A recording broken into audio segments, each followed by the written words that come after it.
teman-teman? Semoga baik-baik saja ya. Nah, di sini kami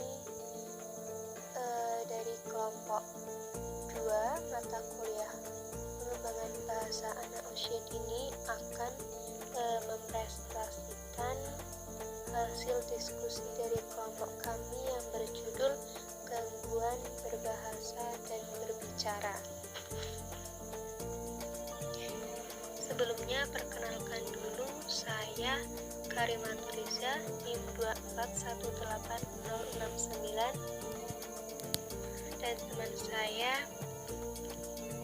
Berliana Kamila, NIM 2418064, serta teman saya Astita Riningsih, NIM 2418067. Di sini saya akan menjelaskan terkait peran otak dalam perkembangan bahasa.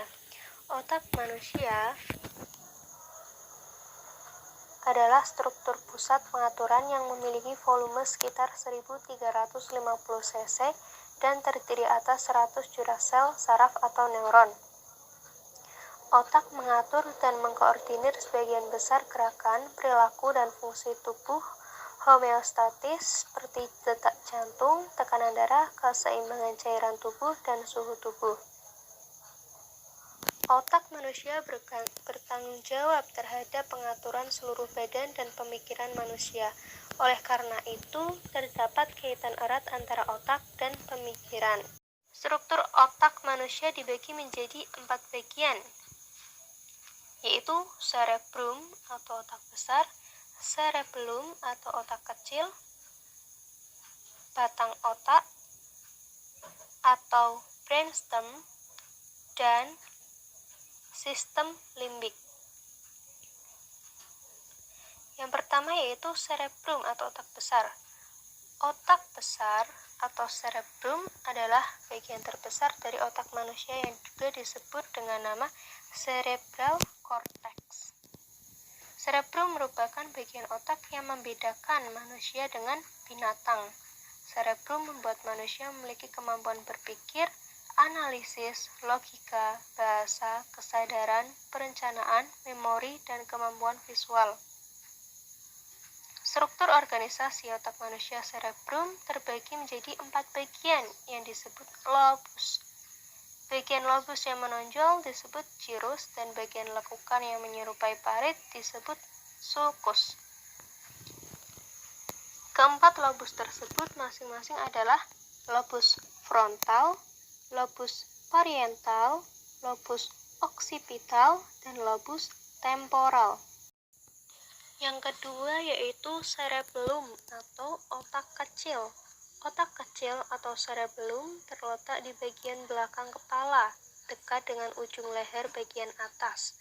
Cerebellum mengontrol banyak fungsi otomatis otak, diantaranya mengatur sikap atau posisi tubuh, mengkontrol keseimbangan, koordinasi otot, dan gerakan tubuh. Otak kecil juga menyimpan dan melaksanakan serangkaian gerakan otomatis yang dipelajari seperti gerakan mengendarai mobil, gerakan tangan saat menulis, gerakan mengunci pintu, dan sebagainya. Yang ketiga yaitu brainstem atau batang otak. Brainstem atau batang otak berada di dalam tulang tengkorak atau rongga kepala bagian dasar dan memanjang sampai ke tulang punggung atau sumsum tulang belakang. Bagian otak ini mengatur fungsi dasar manusia termasuk pernapasan, denyut jantung, mengatur suhu tubuh, mengatur proses pencernaan, dan merupakan sumber insting dasar manusia yaitu fight or flight saat datangnya bahaya. Batang otak terdiri dari 3 bagian yaitu mesencephalon atau otak tengah, medulla oblongata atau titik awal saraf tulang belakang dari sebelah kiri badan menuju bagian kanan badan, pons merupakan stasiun pemancar yang mengirimkan data ke pusat otak bersama dengan formasi retikular. Yang keempat yaitu limbic system atau sistem limbik. Limbic system terletak di bagian tengah otak, membungkus batang otak ibarat kerah baju. Limbik berasal dari bahasa Latin yang berarti kerah. Bagian otak ini sama dimiliki juga oleh hewan mamalia, sehingga sering disebut dengan otak mamalia. Bagian terpenting dari limbik sistem adalah hipotalamus, yang salah satu fungsinya adalah bagian memutuskan mana yang perlu mendapat perhatian dan mana yang tidak. Sistem limbik menyimpan banyak informasi yang tak tersentuh oleh indera. Dialah yang lazim disebut sebagai otak emosi atau tempat bersemayamnya rasa cinta dan kejujuran. Otak besar dibagi menjadi belahan kiri dan belahan kanan, atau yang lebih dikenal dengan otak kiri atau otak kanan. Setiap belahan mempunyai fungsi yang berbeda. Otak kiri berfungsi dalam hal-hal yang berhubungan dengan logika, rasio, kemampuan menulis dan membaca, serta merupakan pusat matematika. Sedangkan otak kanan berfungsi dalam perkembangan emotional quotient atau EQ. Misalnya sosialisasi, komunikasi, interaksi dengan manusia lain, serta pengendalian emosi.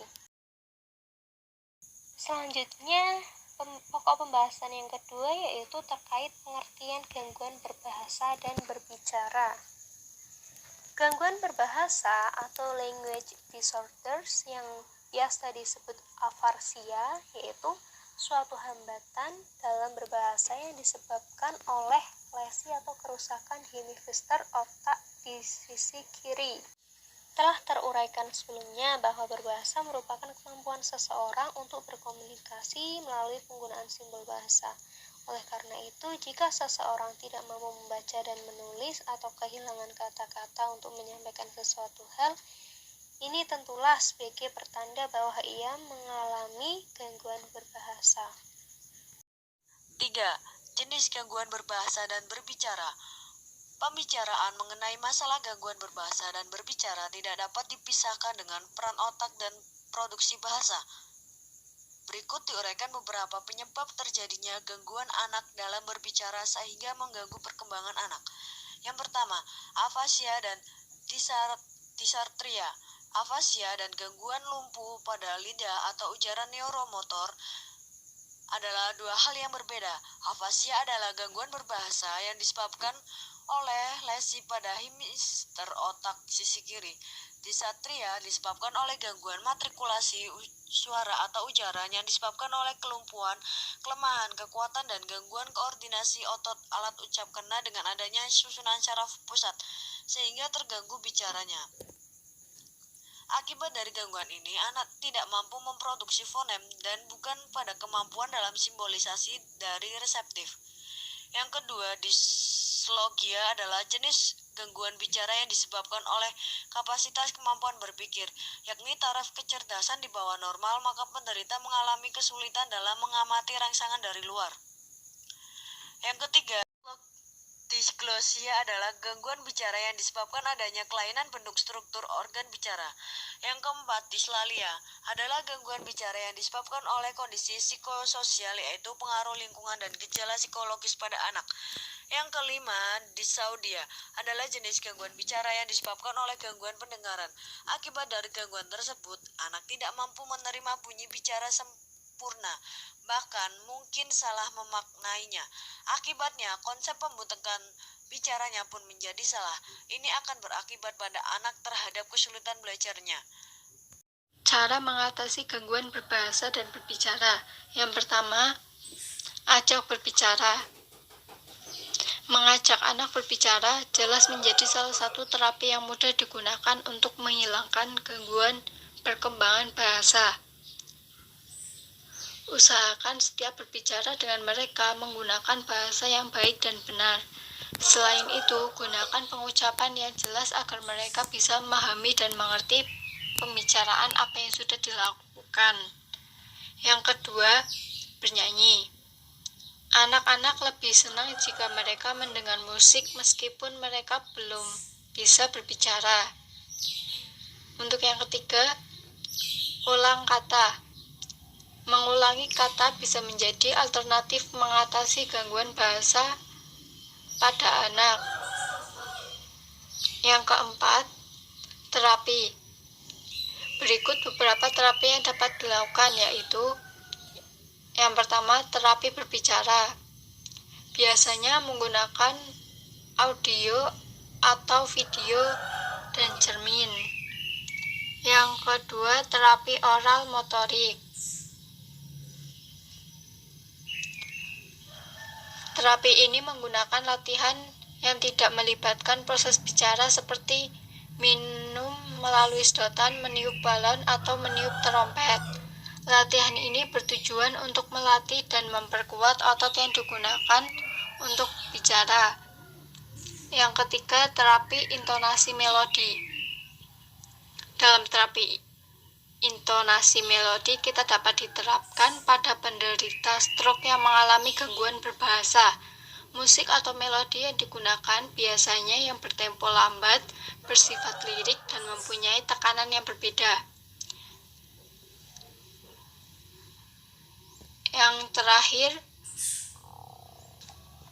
pemeriksaan rutin. Gangguan perkembangan bahasa pada anak merupakan hal yang terjadi pada beberapa anak di mana perkembangan mereka tidak terlalu baik dan terkendala karena banyak faktor. Namun sebagai orang awam, ada beberapa hal yang tidak bisa dideteksi dan mengharuskan pemeriksaan lengkap agar bisa mendeteksi masalahnya. Sekian yang dapat kami sampaikan, kurang lebihnya mohon maaf. Wassalamualaikum warahmatullahi wabarakatuh.